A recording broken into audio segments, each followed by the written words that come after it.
Today, we're talking about virtual wholesaling in multiple markets at the same time.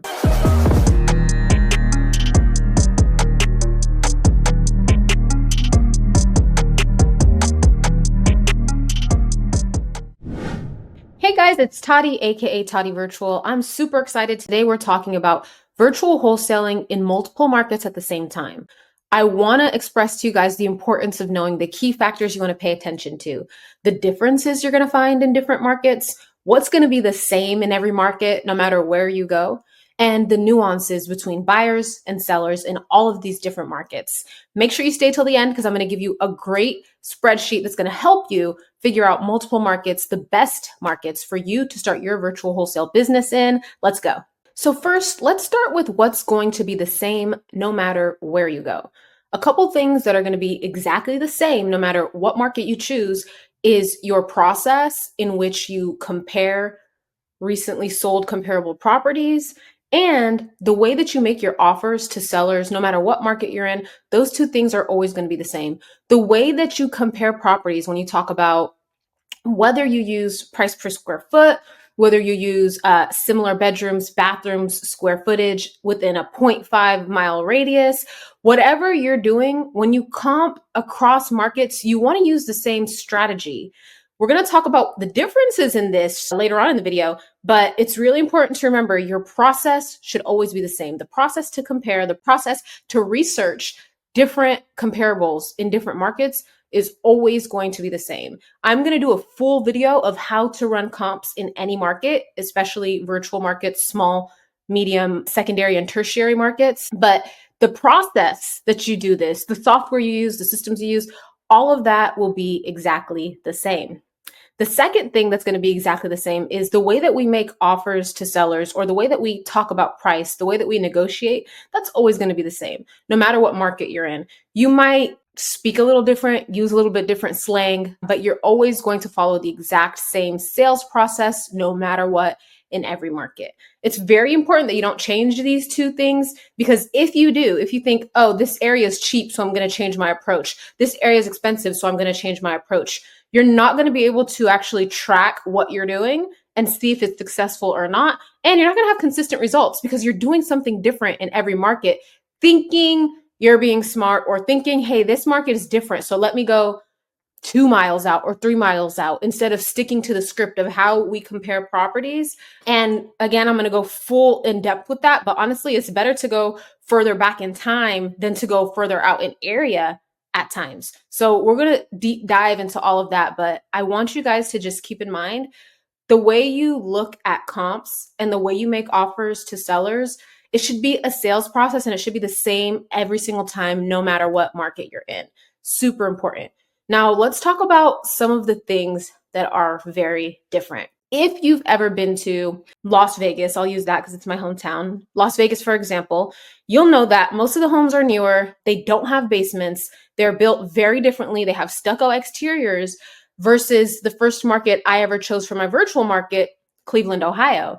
They have basements. Some properties even have stone foundations. A lot of properties have foundation issues. A lot of properties were built in the late 1800s or even early 1900s, and the building quality is completely different. So what does this change? It changes the rehab values.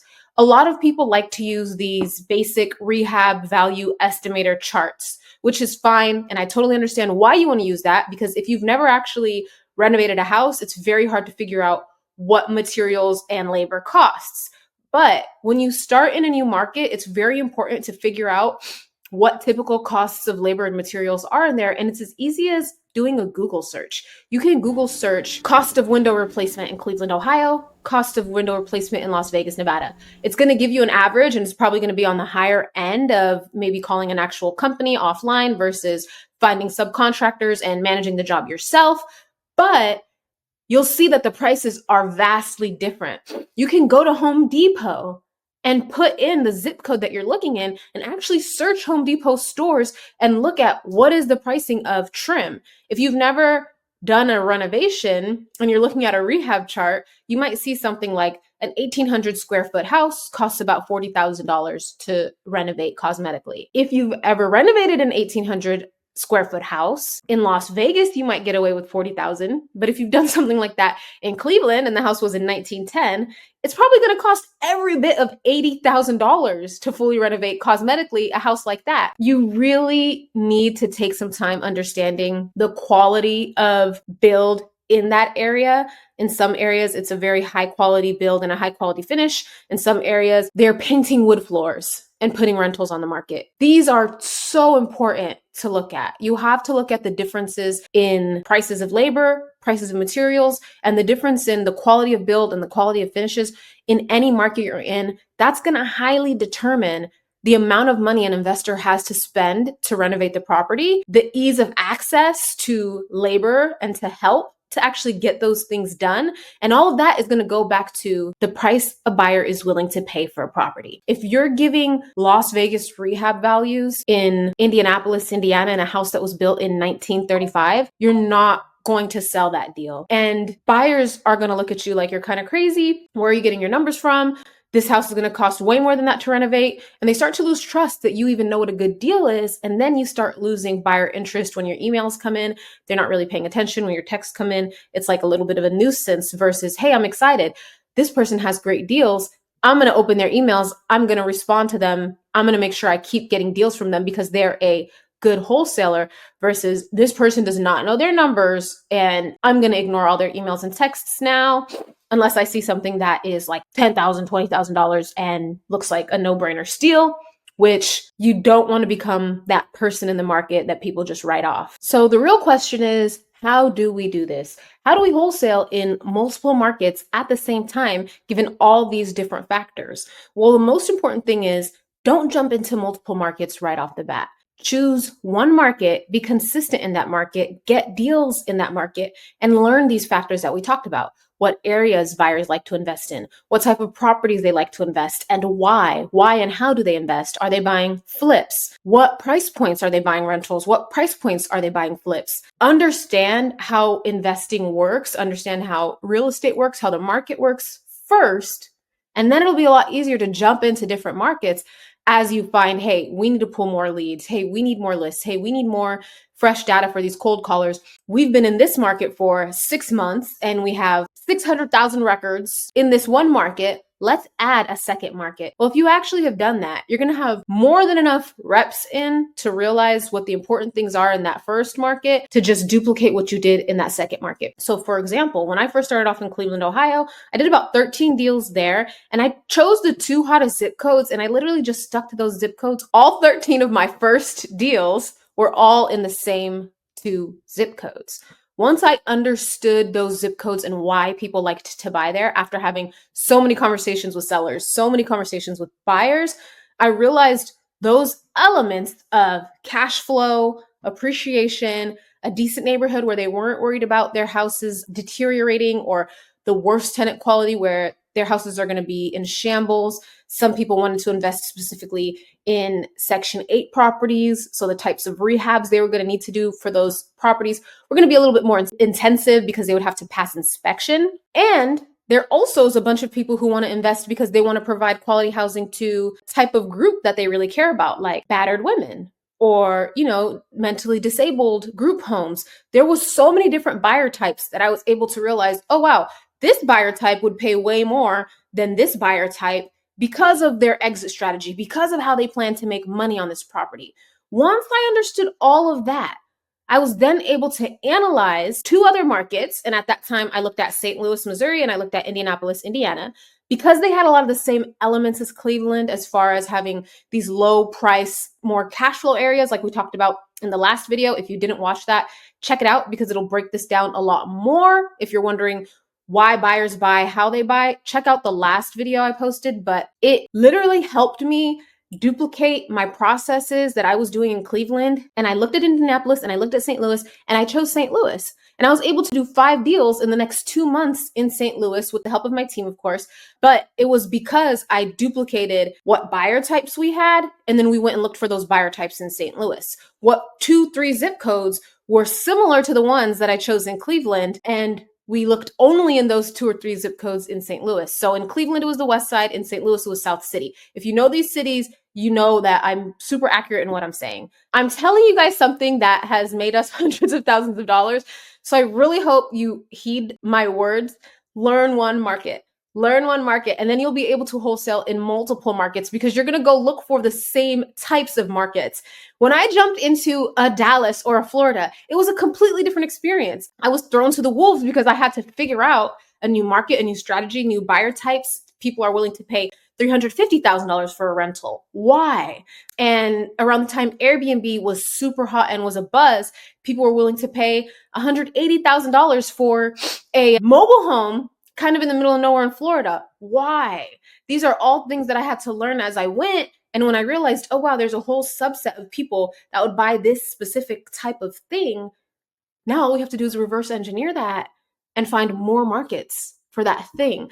This is the way you wholesale through the path of least resistance. And I don't mean the path of least resistance as in effort or work, because the effort is going to have to be there. I mean the path of least resistance in money spent and time spent to figure this whole thing out. A lot of people will just go through the motions, spending their money, barely making the calls, barely doing the work that's needed, and switching markets because they're saying, this market wasn't good, this market wasn't good. Every market is good. Every market has deals. Look on ChatGPT, Google, whatever you want to look at. How many real estate transactions occur in Nantucket each month? How many real estate transactions occur in Kissimmee, Florida each month?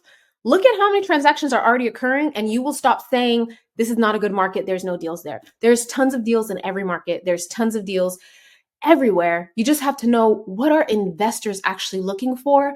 Finding those zip codes, finding the buyer type, and duplicating that same process in similar markets. Then when you go off into a major metro, now you have to have a different mindset, spin it on its head and say, what are people looking for here and why? Now let me go down those same avenues. It's not rocket science.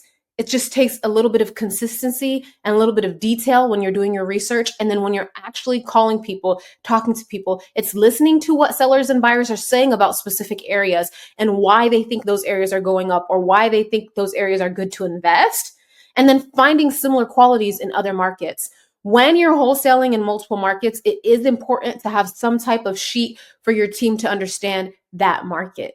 These are the hot areas. These are the areas to avoid and why. These are the typical costs of rehabs in these areas. These are the common issues you'll find in these properties. These are the issues that we want to avoid. We want to stay away from. If there's collapsing walls in the basement and the ARV is under 100K, we just want to avoid that completely because there's no point to waste your time. If it's land in the inner city of Cleveland, we want to avoid that because it's just a waste of time. Every call that you make that is a waste of time call, or every deal that you get under contract that you're not going to be able to sell because it's a waste of time, that's money out of your pocket. There's a deal out there that you could have done. There's a seller out there that needed help and probably did a deal with somebody else because you were wasting time on a nonsense deal. It's so important to learn this. It's so important to pass this along to your team. There was a time where we were doing Cleveland and we were pulling like 30,000 records a week in Cleveland. And it was like some broad mass marketing, no niching down, no trying to target anything. We're just getting all these lists. And we kept getting all these sellers who, of course, wanted to sell land in the inner city. All these deals are worthless. Nobody wants to buy it. There's nobody building there. In fact, nobody even wants to pay the taxes there, which is why they're trying to sell the land for $2,000. But of course, as a new wholesaler, your mind might say, oh, wow, it's only $2,000 for this land. Sounds like a great deal. Let me get this under contract and spend the next 2-3 weeks trying to sell this worthless deal. Guys, you could have did a 20K deal in a duplex that was falling apart in that same amount of time. So save your time, save your energy, save your effort, learn the market, stick to one market, learn the business, and then you'll be able to add markets as you want with ease. Currently, we wholesale in Kansas City, Missouri, in Phoenix, Arizona, in Texas, Dallas, Houston, and all the surrounding areas, in Central and South Florida, in the DMV area, in North and South Carolina, And I feel like, oh, in Georgia, surrounding Atlanta, and I probably am missing a couple other markets, but we're able to do this because we took the time. I mean, it's been 4 years now. We took the time to learn all of these markets. I also have people on my team that are from these different areas. So it's very easy for us to understand when we get a deal under contract or we have a hot lead. This is the price point we need to be at. These are the issues that we need to be aware of. These are the buyers who might want it, but this is the price they would want it at. And we attack the deal from that angle, the angle of being educated, the angle of, I took the time to learn this, not just trying to machine gun the business. It might sound complicated, but it's not. It's super simple. If you spent 2 weeks cold calling on a single line dialer, going through thousands and thousands of records in one market, you will learn that market. If you just choose the hot zip codes, which I have a hot zip codes video on my YouTube channel, if you guys, it just says hot zip codes list source hack or something like that.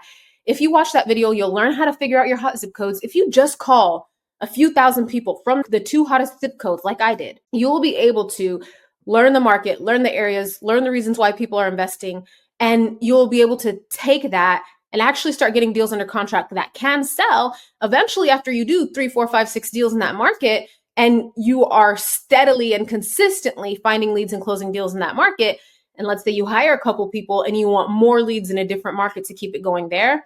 Easy, simple. You have a blueprint now. You just copy and paste it there. If you guys are in a bunch of markets and you feel like, I don't know what to do, I'm getting all these deals under contract, I can't sell them all, but you know you're getting them at good prices, I'm going to drop a link.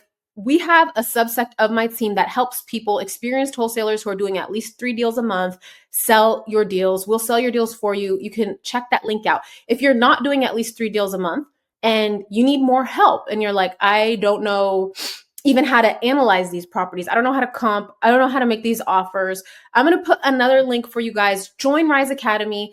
Rise Academy is something I started. It has helped hundreds of people learn the fundamentals of real estate to help you actually be able to compare properties, learn markets, choose markets.